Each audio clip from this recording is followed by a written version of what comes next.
घरात कमी साहित्यात बनणारी ही रेसिपी चवीच्या बाबतीत हॉटेलच्या डिशपेक्षा कमी नाही. ही भाजी तुम्ही ट्राय केली नसेल तर खूप काही मिस करत आहात. म्हणूनच ही करी बनवून बघा, घरचे पुन्हा पुन्हा मागतील. चला तर मग सुरू करूया. अंडा करी करण्यासाठी आपण खूप मेहनत करतो.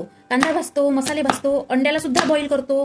पण यावेळेस आपण ही रेसिपी एकदम सोप्या पद्धतीने म्हणजे शॉर्टकट पद्धतीने करूया. सगळ्यात अगोदर कांद्याला तुकड्यामध्ये कापून घ्यायचे आणि मिक्सर पॉटमध्ये घालायचे. यात थोडासा लसूण घालायचा आणि 2 हिरवी मिरची घालून जाडसर मिक्सरला फिरून घ्यायचे. हे बघा आहे ना जाडसर. बारीक पेस्ट आपल्याला अजिबात करायची नाही. आता एका पॅन मध्ये तेल घालायचं. तेल गरम झाले की जिरं घालायचं. 1 दालचिनी तुकडा, 1 तेजपत्ता. तुम्ही यात कोणतेही खडे मसाले घालू शकता. आता मिक्सरला फिरवलेला कांदा घालायचा.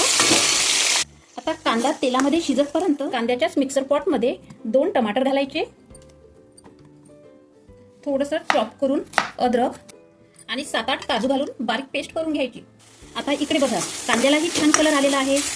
आता यात 1 चम्मच हळद घालू आणि तुमच्या अंदाजाने लाल तिखट, चवीपुरतं मीठ आणि आता घालायची मिक्सरला फिरवलेली टमाटर प्युरी. सोबतच घालायचं 1 चम्मच धनेपूड. मिक्स करायचं आणि यावर स्लो गॅस करून झाकण ठेवायचं आणि 5 मिनिट टमाटर प्युरी कुक करायची. तोपर्यंत पटापट अंडे एका बाउलमध्ये फोडून घ्यायचे.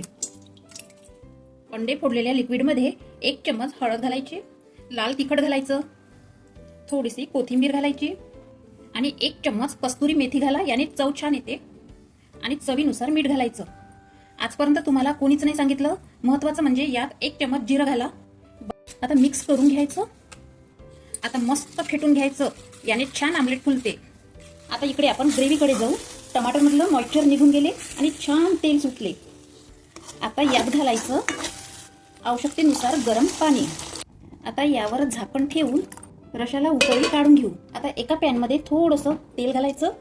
आता यात घालायचं अंड्याचं लिक्विड. लक्षात असू द्या वरून थोडं लिक्विड राहायला पाहिजे आणि आतून हलकंसं फ्राय झाले पाहिजे. तेव्हाच अंडे आपले फोल्ड होईल. आहे ना किती सिंपल रोल. आता हे रोल काढून घ्यायचे. याच पद्धतीने बाकीचे रोल करून घेऊ. आता हे रोल एकावर एक ठेवू. सारखे कट सराट्याने करून घेऊ. बघा किती मस्त रोल झाले आणि मऊसूत रोल झाले. आता हे रोल अलग अलग करून घेऊ. आता या ग्रेव्हीत रोल सोडायचे. 5 मिनिट भाजी कुक करायची. आता 5 मिनिट झाले की गॅस बंद करायची. आता घालायचा यात थोडा मसाला.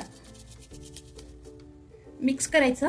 तर कशी झाली आमलेट अंडा करी. तुम्ही पण अशी भाजी करून बघा आणि कशी झाली तर कमेंट्स करून नक्की सांगा.